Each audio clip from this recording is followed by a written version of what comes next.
Bonsoir à chacun. Bonsoir. Bonsoir, Centre-Vie Abondante. Bonsoir, Assemblée Vie Nouvelle.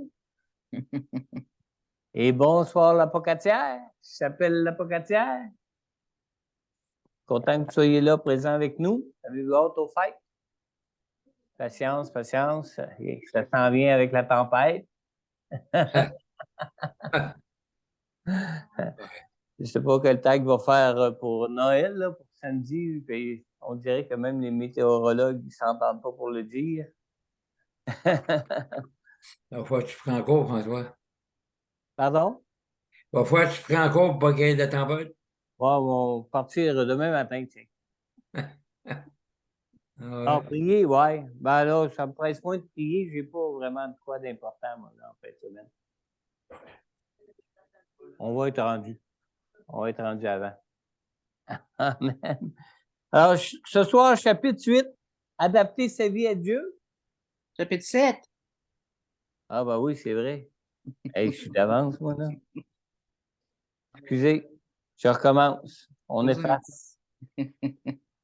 J'avais un beau-frère dans la construction qui disait, qu'est-ce qu'on fait quand on se trompe? On efface puis on recommence.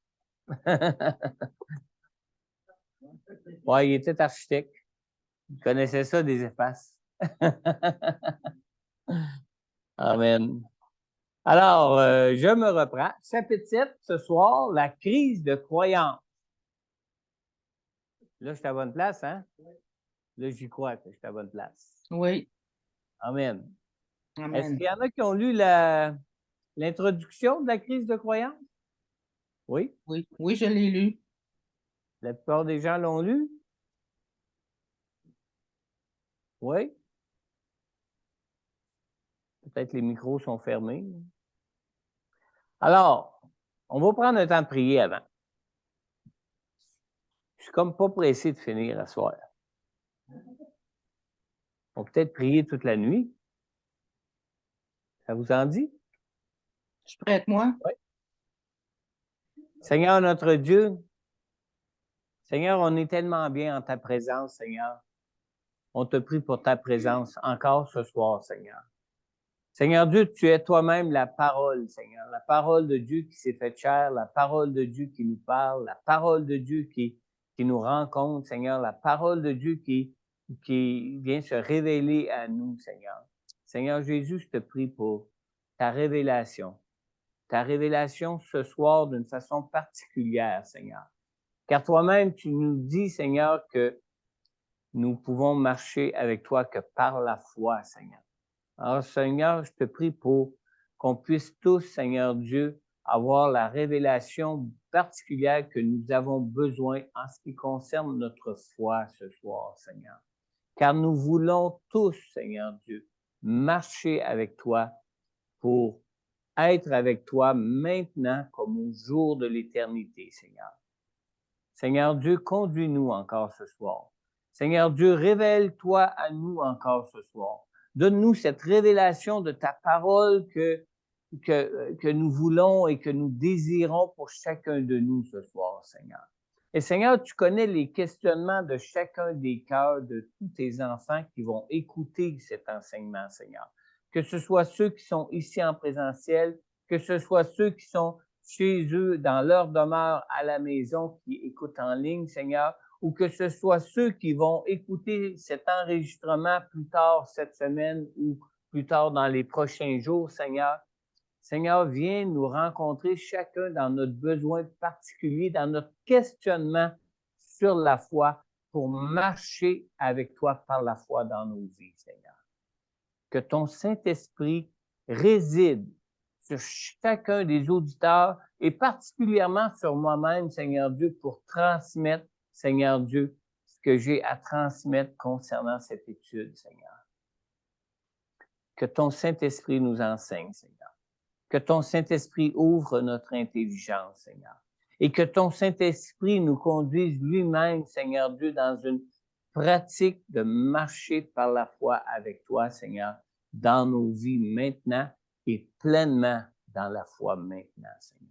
Dans le nom puissant de Jésus, Père, j'ai prié. Amen.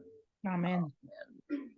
Amen. Alors, ce soir, on parle de la crise de croyance. Vous savez, apprendre à marcher avec Dieu dans nos vies, c'est apprendre à cheminer par la foi dans tous les aspects de nos vies. Hein? Pas juste dans certains aspects, puis dans d'autres aspects, laisser Dieu à la maison. Là. Dieu, oh, je m'en vais travailler, on laisse Dieu dans la parole de Dieu sur notre chevet de lit, comment on dit? Sur notre table de chevet, dans notre chambre, puis on part et on oublie Dieu pour le reste de la journée. Non, non, c'est dans chacun des aspects de nos vies. Pourquoi? Parce que Dieu est constamment à l'œuvre autour de nous. Dieu est constamment en train d'agir dans nos vies et d'agir autour de nous, où ce que Dieu veut se révéler à nous et nous invite en toute chose à nous associer à ce qu'il est en train de faire dans nos vies autour de nous. Et la meilleure manière de déterminer si notre foi est suffisante pour marcher avec Dieu dans l'obéissance à sa volonté, savez-vous c'est quoi? Ceux qui l'ont lu, vous pouvez peut-être me le dire, mais la meilleure manière, c'est d'établir le bilan de nos finances personnelles. Surprenant, n'est-ce pas, hein? Qu'on parle de foi et qu'on parle de bilan de finances personnelles. Wow!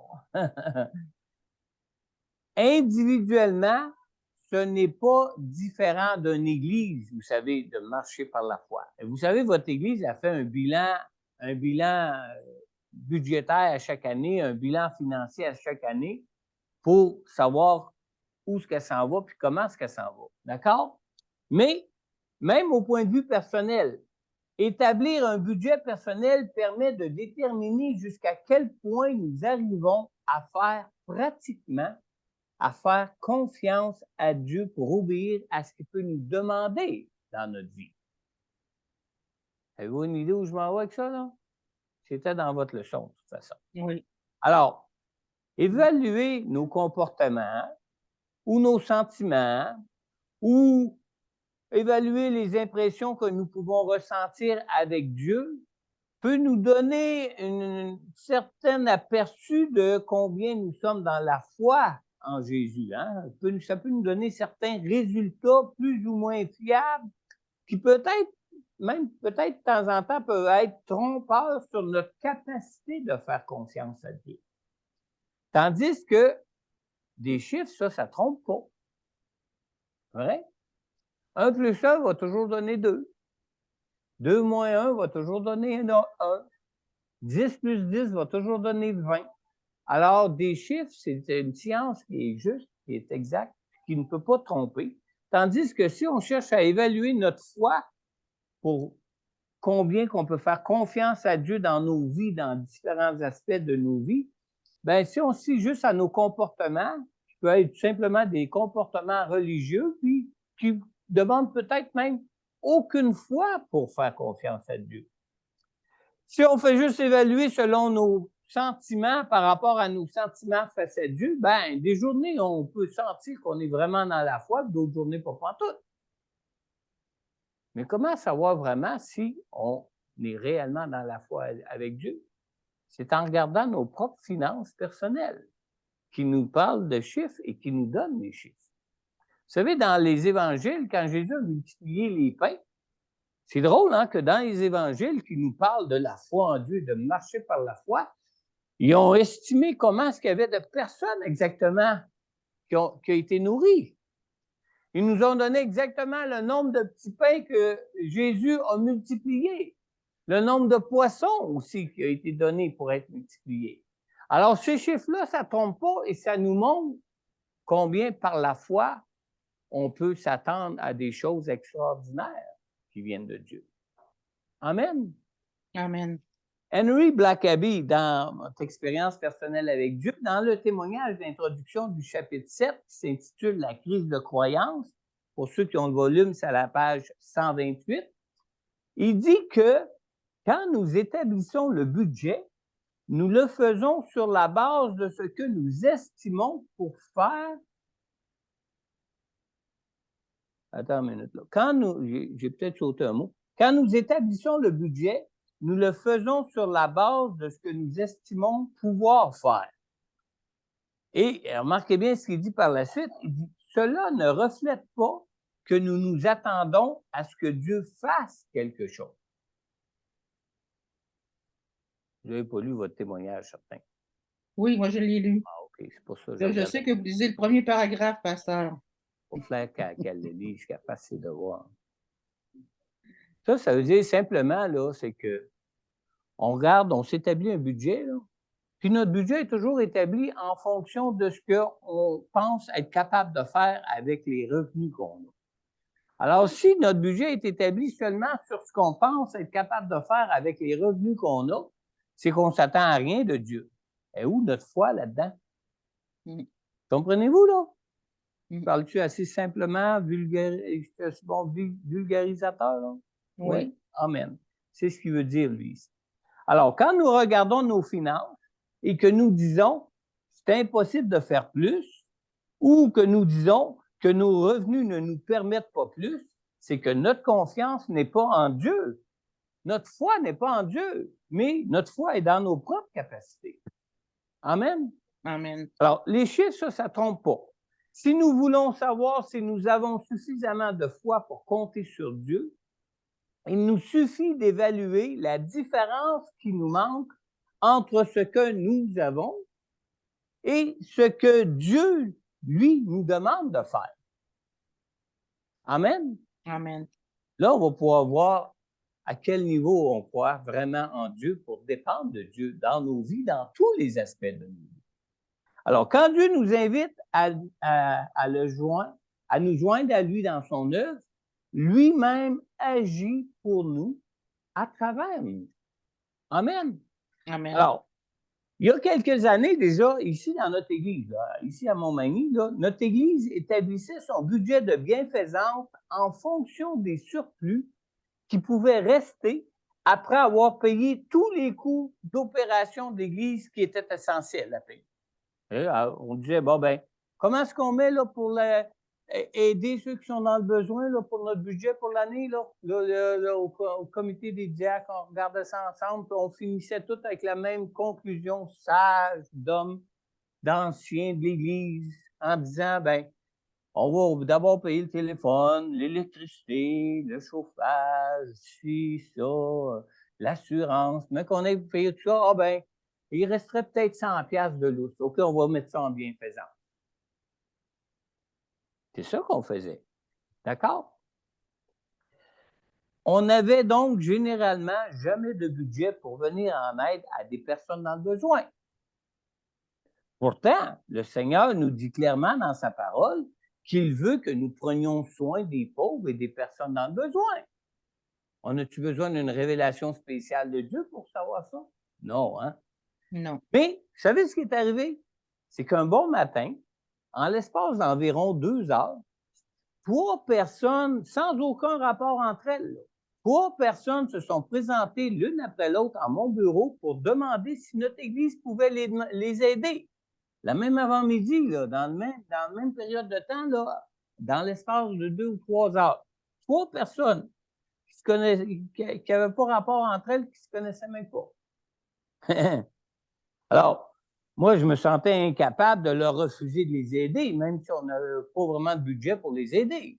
On est une Église. La parole de Dieu est claire, qu'elle veut qu'on aide les gens dans le besoin, les gens qui sont dans des problèmes financiers ou autres.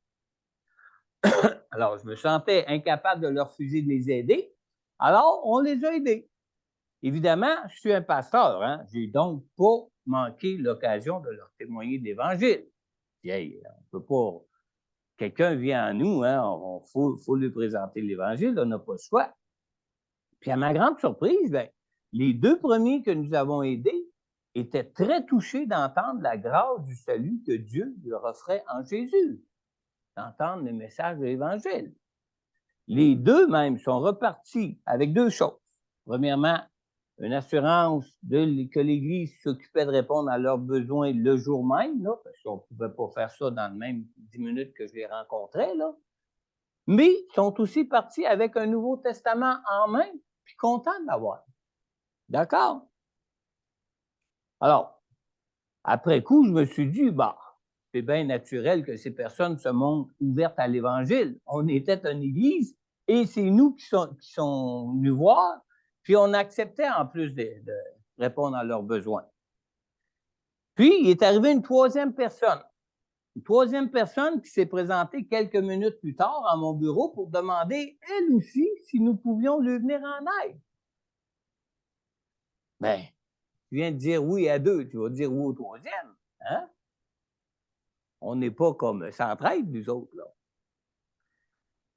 En choisir un, c'est pas de laisser les autres. N'est-ce pas? Amen. Mais, différemment des deux autres, avant même que je lui parle de l'Évangile, cette dernière personne m'avise qu'elle ne croyait pas en Dieu et que même si on l'aidait ou qu'on ne l'aidait pas, qu'elle ne voudrait rien savoir de Dieu. C'était clair, hein? Elle me faisait simplement savoir que tout ce qu'elle voulait, c'était de savoir si on pouvait l'aider. Point à la ligne.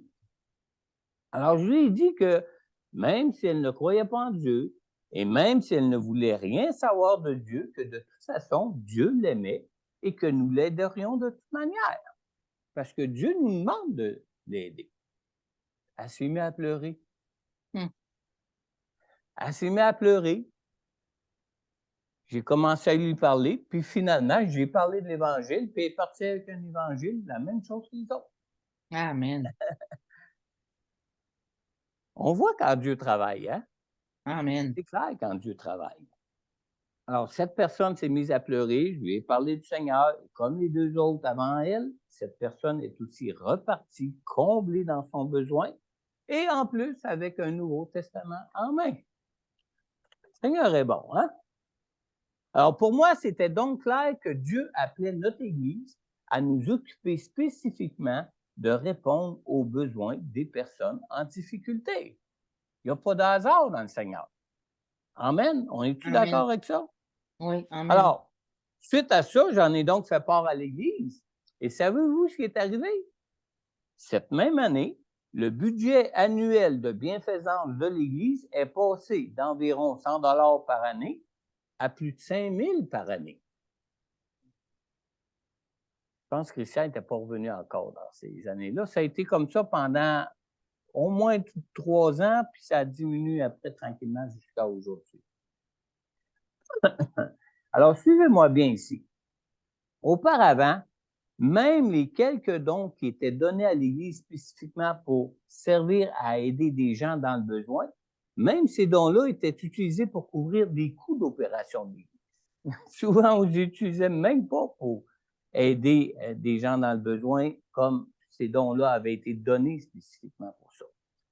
Alors que lorsqu'on s'est dit que si Dieu nous appelait à combler des gens dans le besoin, que Dieu lui-même pourvoirait financièrement, bien, l'argent est venu en plus des dîmes et des offrandes que nous recevions déjà, puis on s'est retrouvé avec régulièrement pendant quelques années par la suite avec un budget de près ou de plus même qu'un petit peu de 5 000 par année. Puis, vous savez, j'ai eu des temps, moi, ici, là, où c'était pas 2, 3 personnes par semaine qui nous contactaient pour être comblés. J'en ai eu des semaines où c'était 7, 8 et 10. Et Dieu agissait à travers ça. Dieu agissait à travers ça. Maintenant, un moment décisif. Premier jour de votre leçon, page 129 à 133. Vous savez, quand Dieu nous invite à nous joindre à ce qu'il est en train d'accomplir, il nous réserve toujours une tâche qui est de dimension Divine. humaine? Divine. Divine. Mais accomplir une tâche de dimension divine, c'est une chose qui exige quoi? De la foi.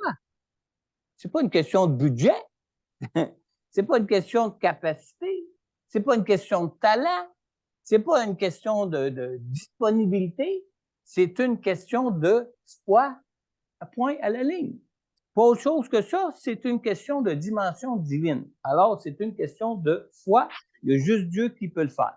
Amen. Amen. Le verset à retenir pour cette leçon, Hébreux 11:6 qui dit « Or, sans la foi, il est impossible d'être agréable à Dieu, car il faut que celui qui s'approche de lui croit que Dieu existe et croit qu'il récompense ceux qui le cherchent. Right? Amen. Amen. Malheureusement, c'est au moment où Dieu nous invite à une tâche de dimension divine que pour la plupart du temps, nous nous écartons souvent par manque de foi de ce que Dieu est en train de faire, de nous demander de faire. La semaine dernière, nous avons revu notre schéma des 7 vérités. La première vérité dit quoi? Dit que Dieu est constamment à l'œuvre autour de nous. Amen. Amen. Oui. Deuxième vérité dit quoi? Dieu poursuit une relation d'amour continue avec nous, laquelle est réelle et personnelle. Et on mettait l'accent sur le mot relation ici. Troisièmement, Dieu nous invite à quoi? À nous associer à son œuvre. On mettait aussi l'accent sur le verbe inviter ici. Quatrièmement, on a vu dans les 2 dernières semaines, Dieu parle par l'intermédiaire du Saint-Esprit à travers la Bible, la prière, les circonstances présentes et l'Église pour révéler, excusez, je change de page, pour révéler ses desseins et ses voies. Et aujourd'hui, nous voyons dans cette étude la 5e vérité de notre expérience avec Dieu dans nos vies, la 5e vérité qui dit l'invitation de Dieu pour que nous œuvrions à ses côtés nous conduit toujours à on comble, tu veux-tu avancer? À une crise de croyance qui exige quoi? Foi et action. Et action. Hein? Si on a la foi, on va agir. Si on n'a pas de foi, on va s'écarter de ce que Dieu peut nous demander. Amen. Amen. Ici, là, le mot crise provient d'un terme qui signifie décision. Je ne savais même pas ça, hein? J'avais sûrement déjà lu, là, mais je ne me rappelais pas. Le mot crise provient du terme qui signifie décision. Alors, quand Dieu nous montre où il est en train d'agir, cela nous place toujours dans une situation où nous avons un choix à faire. Alors, la crise de croyance représente un moment décisif où nous devons prendre une décision. Et c'est ce moment décisif qui va déterminer notre participation ou non à la tâche de dimension divine pour laquelle Dieu nous invite. Ça va? Choisir de placer notre confiance en Dieu pour le voir agir à travers nous n'est pas une expérience qui est unique dans nos vies. Ce n'est pas comme dire que nous croyons en Dieu pour inviter Jésus à venir dans nos cœurs. On dit qu'on croit en Dieu pour inviter Jésus dans nos cœurs juste à peu près pour la première fois qu'on fait la prière de repentance. Après ça, ça peut arriver qu'on la refasse parce qu'on peut s'être éloigné de Dieu, ces choses-là, mais ça, c'est à peu près le genre de foi unique qu'on met en Dieu. Je dis oui, je crois que Dieu peut me sauver, donc j'invite Jésus dans mon cœur. D'accord? Mais quand on parle de placer notre foi en Dieu pour le voir agir à travers nous, ce n'est pas quelque chose qui est unique. Ce sont placer notre confiance en Dieu pour le voir agir à travers nous, c'est un choix que nous avons à faire à chaque jour de notre vie et qu'on peut faire même plusieurs fois même dans une journée. Amen? Amen. Alors, notre façon de vivre est en soi un témoignage de ce que nous croyons au sujet de Dieu. Alors, si nous nous limitons à agir pour Dieu seulement pour ce que nous pouvons accomplir de nous-mêmes, c'est que la chose que nous croyons au sujet de Dieu pour nous est que Dieu peut seulement nous purifier de nos péchés. On ne croit pas plus pour Dieu qu'il pourrait faire des miracles. On ne croit pas plus que Dieu peut nous assigner une tâche de dimension divine. Donc, on n'a pas besoin de croire plus que Dieu est là juste pour nous sauver. Comprenez? Amen. Vous savez, c'est ce que nous croyons sur Dieu qui détermine nos choix de faire confiance ou de ne pas faire confiance à Dieu. Et nos actions résultent toujours de ce que nous croyons au sujet de Dieu.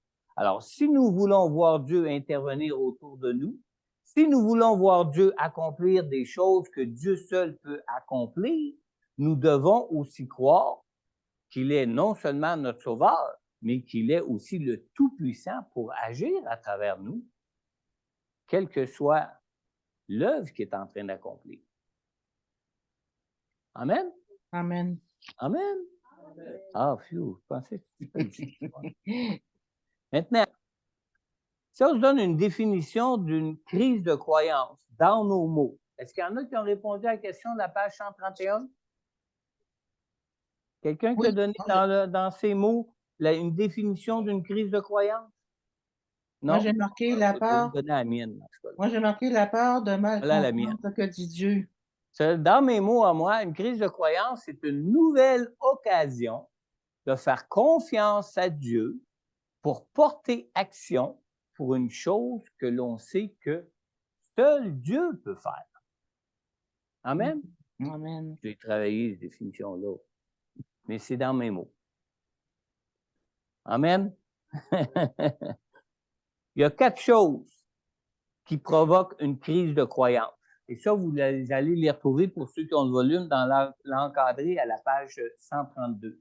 4 choses qui provoquent une crise de croyance dans notre expérience de foi avec Dieu. Premièrement, il faut se souvenir que toute rencontre avec Dieu, ça exige de la foi. On l'a dit au début, hein? Le juste, il vivra par la foi. On l'a-tu dit au début? Non, on va le dire tantôt. Le juste vivra par la foi. Alors, veux pas, si tu as une expérience avec Dieu, il faut que ce soit une expérience de foi. Toute rencontre avec Dieu exige de la foi. Deuxième chose à se rappeler, c'est que les rencontres avec Dieu sont toujours de dimension divine. Dieu est Dieu. Donc, si on a une rencontre avec lui, ça ne sera pas une rencontre comme on a dans nos relations humaines, d'égal à égal, de personne à personne, d'humain à humain. C'est avec Dieu qu'on a une rencontre, donc c'est toujours de dimension divine. Troisième chose à se rappeler, c'est ce que vous faites en réponse à la révélation ou à l'invitation de Dieu révèle ce que vous croyez sur Dieu. Alors, si vous avez une rencontre avec Dieu puis que ça s'éteint là, c'est que votre foi ne va pas plus loin que d'avoir une rencontre avec Dieu. That's it. Quatrième chose à se rappeler, c'est qu'une foi véritable en Dieu exige une action ou une réponse à Dieu. On l'a vu depuis le début. Quand Dieu nous montre qu'est-ce qu'il est en train de faire, c'est toujours une invitation qu'il nous fait de nous joindre à lui pour œuvrer, se joindre à lui dans son œuvre, se joindre à son œuvre. Amen. Amen. Alors, une foi véritable en Dieu, si on croit vraiment en Dieu et qu'on pour le voir agir, ben, on devrait reconnaître l'invitation ou ce qu'on devrait avoir une action suite à ça ou une réponse à Dieu à cette invitation. D'accord? Maintenant, le deuxième point. Les rencontres avec Dieu exigent de la foi. On va être au deuxième jour dans vos notes, pages 133 à 137. Vous savez, tout au long des Écritures, là où Dieu se révèle lui-même et où Dieu révèle ses desseins et ses voies, toutes les réponses qu'on peut voir dans les Écritures qui lui sont faites, ce sont des réponses qui exigent de la foi de la part de celui qui répond à Dieu. On lit d'ailleurs dans Romains, au chapitre 1, verset 17, qui nous dit en référence à Habakkuk 2,4 que c'est l'Évangile qui révèle la justice de Dieu par la foi et pour la foi, comme cela est écrit, le juste vivra par la foi. Je pensais que tu me dis par le football. Ah, OK, excuse. J'ai mal interprété ton geste. Alors, après avoir, avoir la foi, c'est avoir l'assurance que ce que Dieu dit ou que ce que Dieu promet, ce sont des choses qui se réalisent toujours. Pourquoi qu'elles se réalisent toujours? Parce que c'est Dieu. On parle vraiment de dimension divine. D'accord? Alors, quand Dieu parle, notre réponse exige donc de la foi. Et le manque de foi, ça entraîne l'absence de réponse ou même le refus de réponse. Vrai? Amen. Hébreux 11.1 nous dit, « Or, la foi, c'est la ferme assurance des choses qu'on espère, la démonstration de celles qu'on ne voit pas. » Alors, marcher par la foi, c'est le contraire de marcher par la vue. Hein? Amen. C'est la démonstration des choses qu'on ne voit pas. Alors, si tu attends des voir pour agir, si tu attends des voir pour répondre, tu ne répondras jamais. Si tu marches par la foi, c'est le contraire de marcher par la vue. Tu ne peux pas attendre de voir quelque chose, de voir que tu as la capacité, de voir que tu as les moyens, de voir que tu as la disponibilité, de voir que tu vas être capable. Attends pas de voir quelque chose. C'est par la foi, ça ne marche pas par la vue. C'est juste une question de foi. Dans 2 Corinthiens 5.7, on lit « Car nous marchons par la foi et non par la vue. » Alors, ça ne peut pas être plus clair que ça. Amen. Amen. Quand nous disons que nous voyons Dieu agir, ce n'est pas que nous voyons Dieu de nos propres yeux, mais que nous savons que ce que nous voyons s'accomplir sous nos yeux, que c'est Dieu qui l'accomplit. Amen. C'est pas parce Amen. qu'on le voit agir, là. Mais on sait que c'est Dieu qui agit parce qu'on dit ça ne peut pas être autre chose que Dieu. De toute façon, c'est toujours quelque chose de dimension divine. Amen. Alors, lorsque nous parlons ou agissons en prétendant parler ou en prétendant agir selon Dieu, notre foi doit être aussi toujours basée sur une révélation qui nous vient de Dieu et non de nous-mêmes, ou non même d'une bonne intention de nous-mêmes. Parce que vous savez, des fois, on a des bonnes intentions pour Dieu. Des fois, on peut même prétendre parler de la part de Dieu tellement qu'on trouve que c'est une bonne idée de ce qu'on dit, là, que Dieu a sûrement cette idée-là lui-même. Si ça vient de nous, ça ne vient pas de Dieu. Ce n'est pas basé sur la parole de Dieu ni sur la révélation de Dieu. Alors, il faut éviter ces choses-là. D'accord? On lit dans Deutéronome 18 au verset 22. C'est bien ce que ça dit ici. Quand ce que dira le prophète n'aura pas lieu et n'arrivera pas, ce sera une parole que l'Éternel n'aura pas dite. C'est par arrogance que le prophète l'aura dite. N'aie pas peur de lui. Amen. Amen. Alors, si quelqu'un vous vient avec une belle parole pour dire que, oh, Dieu veut faire ça de ta vie, ou va faire ça dans ta vie, ou faire ci, ou faire ça. Je dis Amen, je serais bien content qu'il le fasse. Maintenant, attendez que Dieu vous confirme que c'est bien que ça vient bien de Dieu. Amen. Puis vous-même, avant d'ouvrir la bouche, assurez-vous que ça ne vient pas juste de vos rêves ou de vos propres désirs que vous aimeriez que Dieu fasse ça pour votre Église ou pour quelqu'un dans sa vie. Il faut que ce soit Dieu qui dise que lui veut faire ça. Amen.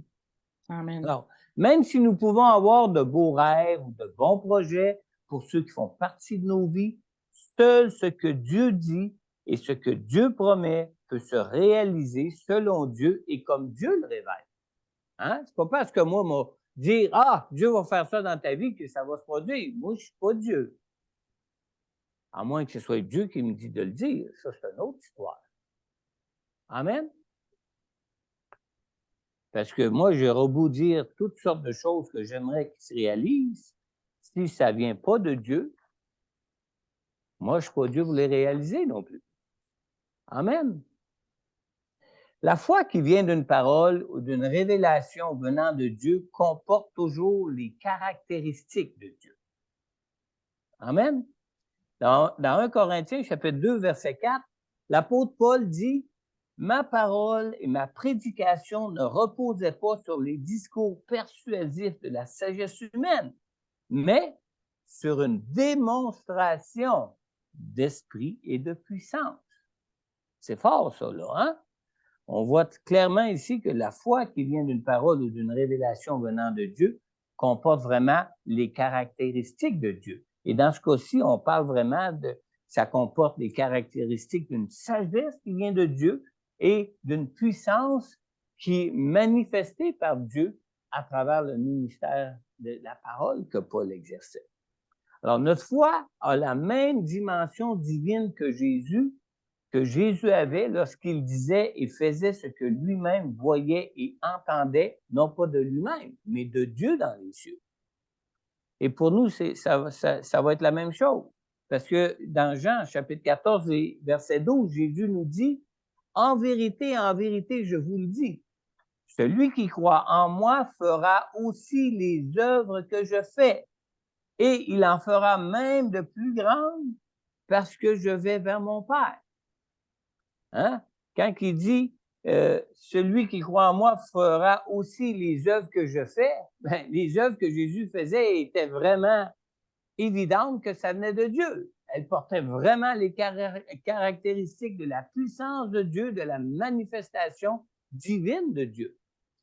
Et attendez-vous à ce que, quand vous marchez avec Dieu par la foi, que Dieu vous utilise avec des manifestations qui sont autant caractérisées de la puissance divine que ça vient de Dieu et que ça vient du ciel, même si ça vient à travers nous, parce que c'est Dieu qui agit à travers nous. Amen. Amen.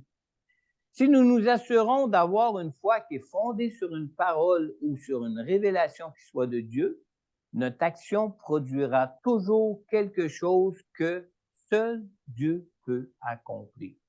Amen. Amen. Vous savez, Moïse ne pouvait pas de lui-même faire traverser la mer Rouge aux Israélites sur la terre ferme. C'était caractérisé de la puissance de Dieu à travers. Amen. Il ne pouvait pas non plus faire sortir l'eau du rocher. Amen. Même si les Israélites chicanaient après, ben, c'est toujours pas parce qu'ils chicanaient après Moïse que Moïse a pu réussir à faire sortir l'eau du rocher. C'est caractérisé de la puissance de Dieu qui agissait à travers lui. Amen. Moïse devait avoir la foi que le Dieu qui l'appelait accomplirait les choses que Dieu lui permettait de faire. Amen. Alors, chaque nouvelle rencontre que nous pouvons avoir avec Dieu amène toujours une crise de croyance. Et pour faire une nouvelle expérience personnelle avec Dieu, cette crise réclame toujours que nous placions notre foi en Dieu. Sans cette foi, nous ne pourrions pas plaire à Dieu pour le connaître plus. Amen. Un troisième point maintenant. On va regarder maintenant les rencontres avec Dieu sont de dimension divine. Toujours au chapitre 7, le troisième jour, dans vos notes, dans votre cahier de formation de disciple, dans la page 137 à 142. La seule façon que les gens qui ne connaissent pas Dieu peuvent arriver à le connaître, c'est quoi? C'est de le voir agir. La seule façon que les gens qui ne connaissent pas Dieu peuvent arriver à le connaître est de le voir à l'œuvre. Amen. Alors, pour se faire connaître, Dieu a donc choisi de se révéler tel qu'il est dans toute sa grandeur divine. Si Dieu ne se révélerait pas dans toute sa grandeur divine tel qu'il est-ce qu'on pourrait dire qu'on connaît Dieu? Ben non, il ne s'est pas révélé. Comment est-ce qu'on pourrait imaginer que Dieu est le Tout-Puissant, comme il dit? Comment est-ce qu'on pourrait imaginer que Dieu est tel qu'il est, comme il dit?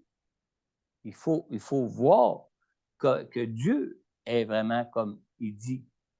Il faut avoir une révélation de Dieu. Il faut le voir agir pour le savoir. Alors, pour se faire connaître, Dieu a donc choisi de se révéler tel qu'il est dans toute sa grandeur divine. Et chaque fois que Dieu nous invite à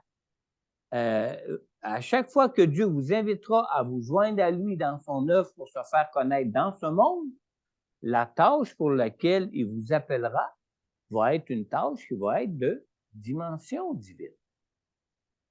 Right? Right. Vous savez, nous pensons souvent que Dieu ne peut pas nous demander de faire quelque chose que nous ne pouvons pas faire nous-mêmes. Mais ça, c'est faux. C'est tout l'inverse. Dieu, souvent, il nous demande de faire des choses, pas qu'on est capable de faire. Faire tout simplement des choses où on va être disponible pour le laisser agir à travers nous, ou est-ce que ça va être quelque chose qui va être au-delà de nos propres capacités, au-delà de nos propres moyens, que ça va être quelque chose qui va être fait par Dieu à travers nous, qui va être de dimension divine. Et les missions que Dieu nous confie sont toujours de dimension divine. Dieu ne nous demande jamais des choses dont nous pouvons nous charger de faire nous-mêmes. Ça ne révélerait rien au monde. Le monde dirait, hey, il est bon pour ça, hey, va voir lui, là, il va te le faire, ça. Il est capable, il a le talent pour ça. Il ne verrait pas Dieu là-dedans. Vrai?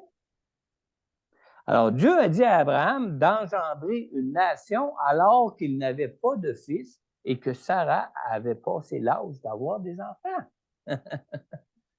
Ah. Mais quand le peuple de Dieu et les gens du monde voient se produire des choses que seul Dieu peut accomplir, ben, c'est comme ça qu'ils arrivent à connaître eux-mêmes Dieu. Pour entrer dans la terre promise, Dieu a ordonné à Josué de conduire le peuple à traverser le Jourdain qui était en saison de crue, puisque les eaux étaient en crue, qu'on dit, les eaux débordaient là, sur les rives. Pourquoi? Nous, on ferait quoi? On dirait, ben, hey, attends l'été, là, on va pouvoir traverser, le ruisseau va être sec. Vrai? Pourquoi qu'il l'a fait en temps de crue? Justement pour montrer que c'est lui qui agissait et faire quelque chose qui était de dimension divine, qui révélait qui était Dieu aux yeux des Israélites. Dans Josué 4,24, Dieu lui dit, « Ainsi, tous les peuples de la terre, pas juste son peuple, là, mais tous les peuples de la terre sauront que la main de l'Éternel est puissante et vous craindrez toujours l'Éternel, votre Dieu. » Amen. Amen. Alors, Dieu fait naître en nous la crainte de sa personne et la foi en sa personne en se faisant connaître tel qu'il est dans toute sa dimension divine et dans sa dimension unique. Parce que juste un Dieu puissant comme lui. Et il y a juste un Dieu qui peut faire ce qui est n'importe quoi comme il veut le faire, comme Dieu peut le faire. Comme Dieu veut le faire. C'est le seul Dieu. Amen. Amen. Alors, il se révèle en conséquence de tout ça. Et notre monde ne voit pas Dieu parce que nous ne cherchons pas à accomplir ce que Dieu seul peut faire. Si nous cherchions à observer où ce que Dieu est en train d'agir, et si nous répondions par la foi pour nous joindre à ce que Dieu est en train d'agir, Dieu pourrait encore beaucoup plus nous utiliser pour des choses qui sont de dimension divine pour pouvoir se révéler au monde. Amen. Alors, ce que notre monde voit souvent de nos jours, ce sont des chrétiens qui sont engagés, dévoués au service de Dieu, du bon monde. Mais est-ce qu'ils voient Dieu à travers nous? Oh, c'est là qu'est toute la question. Alors, il faut nous joindre à Dieu pour que le monde voit en nous des tâches de dimension divine. Le roi Nebuchadnezzar n'a pas connu Dieu à cause que Shadrach, Meshach et Abednego étaient dévoués dans le service à leur roi. Non, absolument pas. Le roi Nebuchadnezzar a connu Dieu lorsque les 3 amis de Daniel, qui étaient Shadrach, Meshach et Abednego, sont ressortis indemnes de la fournaise ardente qui avait tué les soldats qui les avaient jetés dedans. Puis il y a vraiment eu un témoignage que Dieu était un être unique, tout-puissant et au-dessus de tout autre être. Dans Daniel, au chapitre 3, versets 32 et 33, le roi a écrit une lettre adressée à tout le peuple qui disait « Il m'a semblé bon de vous faire connaître les signes et les miracles que le Dieu Très-Haut a accomplis vis-à-vis de moi, que ces signes sont grands, que ces miracles sont puissants. Son règne est un règne éternel et sa domination dure de génération en génération. » Ça, c'est le témoignage du roi Nebuchadnezzar. Après qu'il ait vu que comment la 4e personne qui marchait dans le feu avec eux était Dieu lui-même et que aucun d'eux sentait même la fumée quand ils sont sortis de la fournaise ardente. Ça a été pour lui toute une révélation de Dieu. où est-ce que sa foi en Dieu s'est pointée à ce moment-là, ou est-ce que sa crainte de Dieu aussi s'est créée à ce moment-là? Amen. Le monde remarque toutes les bonnes choses que nous pouvons faire. Mais ce qu'il voit faire de nous, ce sont des choses que tout homme et toute femme peuvent faire aussi. Alors, la plupart du temps, ils ne voient rien faire qui ne puisse s'expliquer que par ce que Dieu seul peut faire pour faire naître leur foi en Dieu et pour créer la crainte de son nom pour leur vie. Vrai? Un autre point qui s'intitule, les 2 derniers points, c'est-à-dire qu'on réfléchit ensemble ici. Vos actions traduisent votre foi et une foi véritable exige l'action. 4e et 5e jour de votre volume, page 142 à 149, si vous voulez suivre votre volume. Alors, quand Dieu nous parle en nous révélant ses plans et ses desseins, cela nous cause toujours quoi? Une crise de croyance. Même si nous faisons connaître à tout le monde que nous sommes de foi chrétienne, c'est ce que nous faisons qui révèle ce que nous croyons au sujet de Dieu. Hein? On pourrait apprendre par cœur comment bien témoigner le message de la bonne nouvelle, comment s'y prendre, l'apologétique pour défendre la foi en Jésus, la foi en Dieu, etc. Même si on a tout ça, si on se limite toujours à juste parler sans que les gens peuvent voir dans notre témoignage quelque chose qui s'accomplisse, qui soit vraiment de dimension divine. Ils vont avoir appris des choses que nous, on croit sur Dieu, mais ils n'auront jamais encore eu de révélation eux-mêmes de Dieu. Amen. C'est ce que nous faisons en réponse à la révélation de Dieu qui va révéler ce que nous croyons sur lui. Alors, dans l'histoire de David, par exemple, contre Goliath, alors que David avait même refusé de porter l'armure de Saül parce qu'il n'était qu'un tout jeune garçon, est-ce que ce que David disait de ce qu'il croyait sur Dieu, est-ce ce qu'il disait croire sur Dieu qui a prouvé que Dieu était ce que David disait, ou est-ce que c'était les actions de David qui ont parlé pour lui? C'est les actions de David qui ont parlé pour lui. Parce qu'on lit dans 1 Samuel, chapitre 17, versets 45-46, David dit aux Philistins, « Tu marches contre moi avec l'épée, la lance et le javelot. Moi, je marche contre toi au nom de l'Éternel, le Maître de l'univers, au nom du Dieu de l'armée d'Israël que tu as insulté. » Et là, il a dit aux Philistins, « Aujourd'hui, l'Éternel va te livrer entre mes mains. Je t'abattrai et je te couperai la tête. Aujourd'hui, je vais donner les cadavres du camp des Philistins aux oiseaux du ciel et aux bêtes sauvages. Et toute la terre saura alors qu'Israël a un Dieu. » Pensez-vous que Goliath l'a cru? Pas. Il regardait ce petit bonhomme-là, puis il a dit, voilà, non. Ils veulent tirer de moi, m'envoyer un combattant comme ça. Là. Et pensez-vous que les Philistins l'ont cru? Pas pantoute non plus. Il avait beau parler d'aplomb, il avait beau vraiment décrire d'une façon juste et correcte ce que Dieu lui demandait de faire. Tant qu'il n'a pas eu agi, personne ne croyait. Même ses frères disaient, « Hey, qu'est-ce que tu fais ici? Retourne à la maison, t'occuper des troupeaux du père. » Ouais. Il était même choqué de le voir là au camp. Il dit, « C'est pas ta place, c'est de pantoute, non, t'es rien qu'un gamin. » Mais attention, hein? C'est quand que le gamin s'est avancé pour faire ce que Dieu lui demandait. Ah! Tout ce qu'il avait déclaré, ils l'ont vu s'accomplir.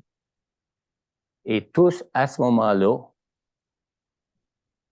croyaient que le Dieu qui était déclaré ou annoncé par David existait vraiment tel qu'il le disait. Amen. Amen.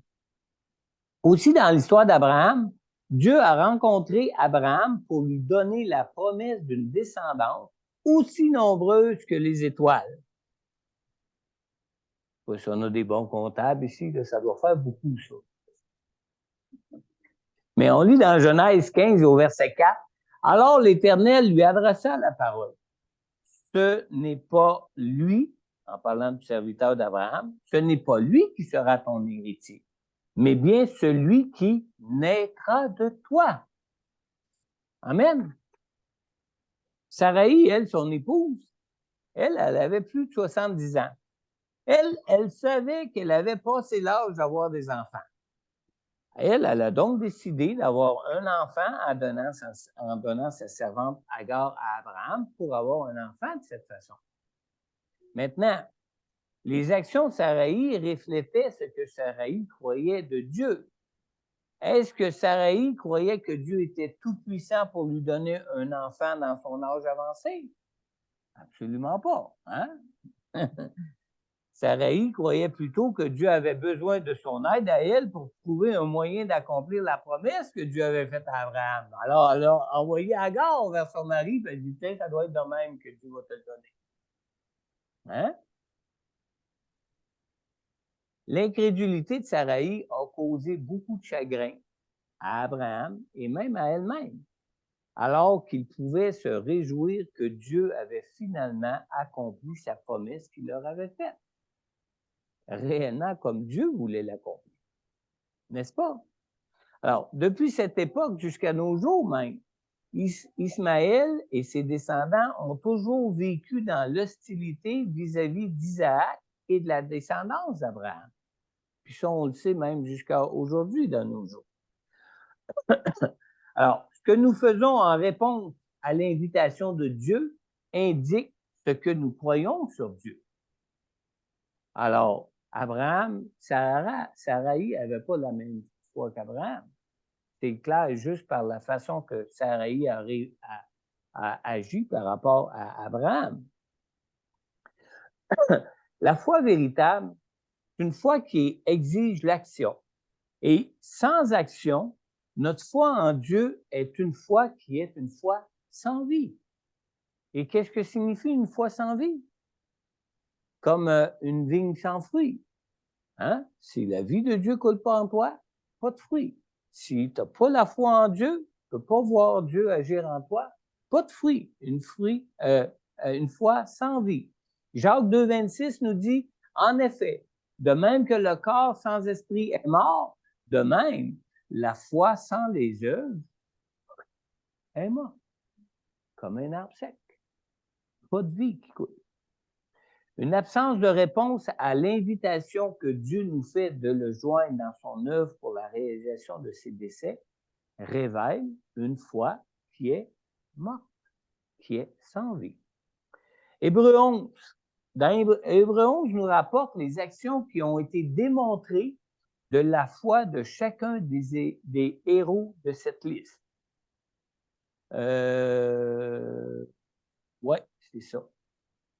Ça, vous allez pouvoir suivre ça, ceux qui ont le volume de formation, dans votre livre de notes, dans le 5e jour. Je n'ai pas noté la page, malheureusement. Mais pour chacun des noms qui est du côté gauche, on a à relier l'action que ce héros de la foi par laquelle ce héros de la foi a répondu par la foi à Dieu. On lit dans Hébreux au chapitre 11 au verset 4. On lit ici, c'est par la foi qu'Abel a offert à Dieu un sacrifice plus grand que celui de Caïn. Alors, par sa foi, Abel a fait quoi? La réponse est B, du côté droit, a offert un sacrifice vertueux à Dieu. Alors, il a répondu par une action où il a offert un sacrifice vertueux à Dieu. Hébreux chapitre 11, versets 5 et 6, on lit. C'est à cause de sa foi qu'Énoch a été enlevé pour échapper à la mort. Et on ne l'a pu retrouver parce que Dieu l'avait enlevé. Avant d'être enlevé, Il avait en effet reçu le témoignage qu'il était agréable à Dieu. Or, sans la foi, il est impossible d'être agréable à Dieu, car il faut que celui qui s'approche de lui croit que Dieu existe et qu'il récompense ceux qui le cherchent. Alors, à cause de sa foi, qu'est-ce que Enoch a fait? Quelle action qu'il a portée? A satisfait Dieu en le recherchant avec ferveur. La réponse, c'est F ici. D'accord? Hébreux 11, verset 7, première partie du verset, on lit « C'est par la foi que Noé avertit des événements que l'on ne voyait pas encore et rempli d'une crainte respectueuse que Noé a construit une arche pour sauver sa famille. » Alors, à cause de sa foi, comment est-ce que Noé a répondu? Noé a construit une arche pour sauver sa famille. La réponse, c'est M. Hébreux 11, 9, on lit « C'est par la foi qu'il est venu s'installer dans le pays promis comme un pays étranger. Il a habité sous des tentes ainsi qu'Isaac et Jacob, les co-héritiers de la promesse. » Alors, on parle d'Abraham ici. Qu'est-ce qu'Abraham a fait en réponse à sa foi à Dieu comme action? Il s'est installé dans un pays étranger. Réponse D ici. Verset 17, toujours en parlant d'Abraham. C'est par la foi qu'Abraham a offert Isaac lorsqu'il a été à l'épreuve. Oui, il a offert son fils unique en sacrifice, bien qu'il ait reçu les promesses. Alors, qu'est-ce qu'Abraham a fait comme action en réponse à sa foi en Dieu? Abraham a offert par la foi Isaac en sacrifice. N. Hébreux 8, 7, deuxième partie du verset, toujours en parlant du héros de la foi, Abraham. C'est par la foi qu'Abraham a obéi. Il est parti sans savoir où il allait. Alors, qu'est-ce qu'Abraham a fait? Abraham a suivi Dieu sans même savoir où il allait. Alors, il a porté une action où il a suivi Dieu malgré qu'il ne savait pas où il s'en allait. Réponse est H. Hébreux 11, 11. C'est aussi par la foi que Sarah elle-même a cru à la fidélité de celui qui avait fait la promesse. C'est bon de lire ça ici, hein? Parce qu'après avoir manqué de foi, puis après avoir mal répondu à Dieu, Dieu ne nous laisse pas comme ça, hein? Il nous travaille tout le temps pour se révéler à nous, puis finalement, a pu marcher par la foi. Alors, on lit ici, c'est aussi par la foi que Sarah elle-même a cru à la fidélité de celui qui avait fait la promesse. Alors, c'est par la foi que Sarah a fait quoi? A fait confiance à Dieu pour qu'il garde fidèlement sa promesse. Hébreux 11, 22. On parle de Joseph ici. C'est par la foi que Joseph, à la fin de sa vie, a fait mention de la sortie d'Égypte des Israélites et a donné des ordres au sujet de ses ossements. Il fallait qu'il y ait une vraie foi vivante. Hein? Alors, c'est par la foi que Joseph a quoi? A donné des instructions pour que ses os reposent en terre promise. Hein? Ils ne sont pas partis rien qu'avec le petit baluchon et le petit matériel de l'Égypte. Il avait reçu ordre de Joseph que quand Dieu les ferait sortir d'Égypte, qu'il amène avec eux les os de Joseph pour être enterrés dans la terre promise avec ses parents, lui. Amen. Des fois, on me dit, tu vas-tu faire enterrer à mon ami, ça? Ou bien donc, dans le coin d'où tu viens? Puis je dis, moi, ça ne me dérange pas, je suis déjà avec Dieu. Amen. Hébreux 11, 25. Il préférait être maltraité avec le peuple de Dieu plutôt que d'avoir momentanément la jouissance du péché. On parle de Moïse ici. Alors, c'est par la foi que Moïse, qu'est-ce qu'il a fait, lui? Il a choisi Il a vraiment porté un choix, fait une action, une décision. Il a choisi d'être maltraité aux côtés du peuple de Dieu. La réponse est A.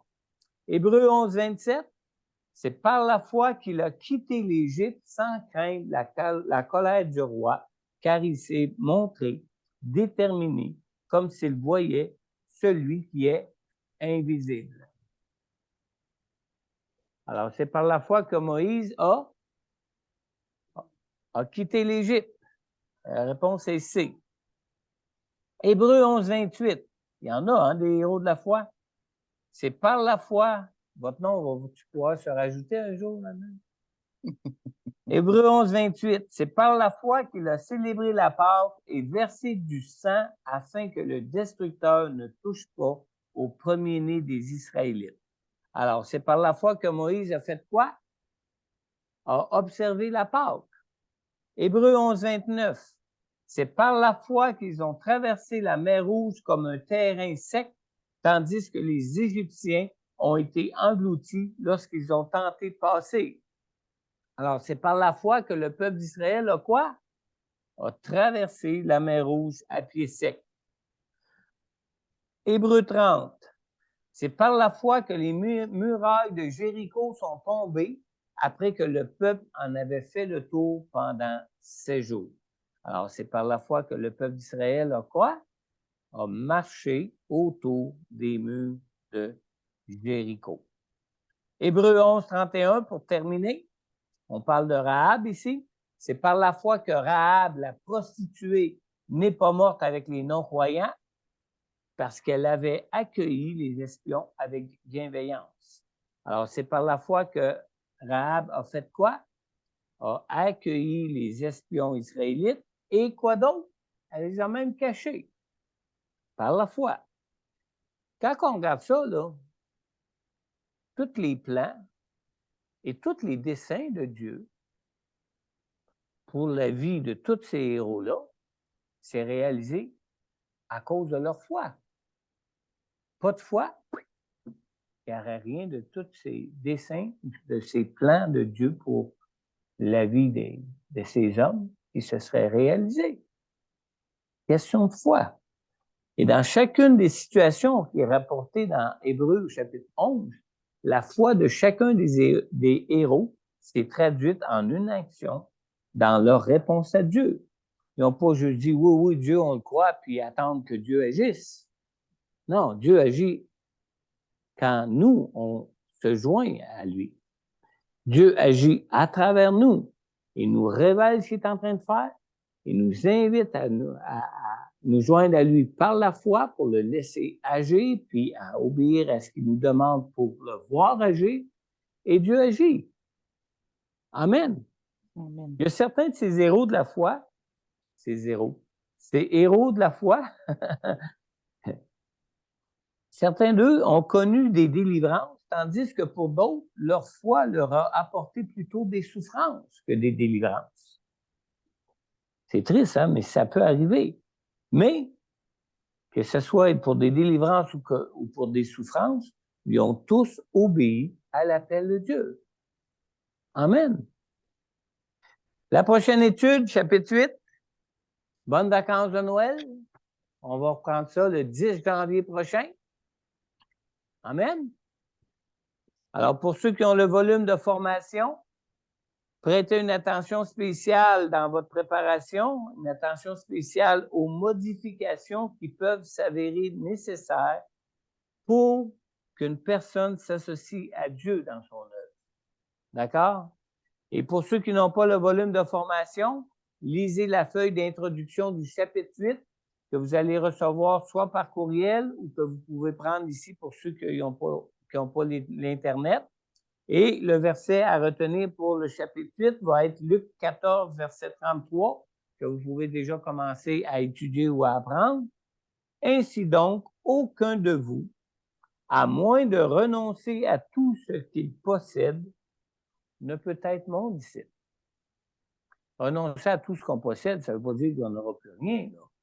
Ça veut dire que tout ce qui nous appartient est à Dieu et qu'il peut nous demander n'importe quand. Amen. Amen. J'ai parlé là-dessus il y a une couple de semaines dans l'éducation. 2 semaines. Ouais. J'en ai parlé la journée que aujourd'hui, l'Espoir était ici pour présenter le projet de Radio Chrétienne. Ce dimanche-là. Alors, vous pouvez toujours aller dans le répertoire des prédications pour le réécouter si jamais vous vous en souvenez pas. Amen. On termine en prière. Seigneur, merci d'être un Dieu de dimension divine, Seigneur. Seigneur, c'est tellement clair pour nous quand on agit ou qu'on n'agit pas par la foi du fait que on sait que quand on marche dans la foi, qu'on voit, on te voit agir. Quand on marche dans la foi, on peut contempler ta gloire. Quand on marche dans la foi, on peut vraiment être associé à des choses qui vont se passer dans nos vies qui sont de caractère divin, qui sont de dimension divine, Seigneur Dieu, qu'on réalise clairement que ces choses ne peuvent venir ni de nous, ni de personne autour de nous que de toi et de toi seul, Seigneur Dieu Tout-Puissant. Seigneur Dieu, donne-nous les révélations que nous avons besoin dans nos cœurs, Seigneur, pour vraiment croire en ce que tu peux faire pour nous en te voyant faire des choses qu'on ne peut même pas imaginer, Seigneur. Et donne-nous aussi, Seigneur Dieu, de pouvoir craindre ton nom, Seigneur. Donne-nous les révélations que nous avons besoin de toi, Seigneur Dieu, pour comprendre et pour, Seigneur Dieu, avoir cette crainte de toi, car tu es le seul Dieu qui est tout-puissant, qui est au-dessus de toutes choses, qui a créé toutes choses et qui peut faire toutes choses, Seigneur. Seigneur, qu'on puisse être ainsi dans la foi, dans la crainte de ton nom, pour marcher avec toi, Seigneur, pour répondre à tes invitations, Seigneur, mais surtout, Seigneur, pour faire de plus grandes expériences de vie encore avec toi, Seigneur Dieu, pour pouvoir encore plus contempler ta personne et ta grandeur, pour ainsi pouvoir encore plus t'adorer, te louer pour le Dieu que tu es, Seigneur. On te le demande, Père, dans le nom puissant de Jésus. Amen. Amen. Amen. Dieu vous bénisse. Joyeuse fête. Du bon temps avec vos proches. L'année prochaine. Soyez attentifs. Dieu est à l'œuvre.